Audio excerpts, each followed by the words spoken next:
செவ்வாய் கிரகத்தில் கடந்த 2018ஆம் ஆண்டு கியூரியாசிட்டி விண்கலத்தை இறக்கி அமெரிக்காவின் விண்வெளி நிறுவனமான நாசா ஆய்வு மேற்கொண்டது. இந்த ஆய்வில் செவ்வாய் கிரகத்தில் 30 கோடி ஆண்டுகளுக்கு முற்பட்ட பண்டைய கரிமப் பொருள் இருப்பது கண்டுபிடிக்கப்பட்டது. மேலும் அடுத்த 20 ஆண்டுகளில் செவ்வாய் கிரகத்தில் மனிதர்கள் குடியேறுவதற்கான சாத்தியக்கூறுகள் இருப்பதாகவும் அறிவிக்கப்பட்டது.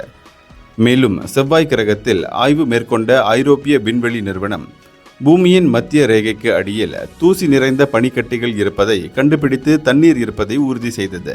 செவ்வாய் கிரகத்தில் மனிதன் வாழ்வதற்கு தேவையான நீர், ஆக்சிஜன், மண் உள்ளிட்ட புவியியல் அமைப்புகள் இருக்கிறதா என்ற ஆராய்ச்சிகள் தொடர்ந்து கொண்டிருக்கும் நிலையில் 300 கோடி ஆண்டுகள் பழமையான கடற்கரை படிமம் கண்டுபிடிக்கப்பட்டிருப்பது தண்ணீர் இருப்பதை மேலும் உறுதி செய்வதாக அமைந்துள்ளது.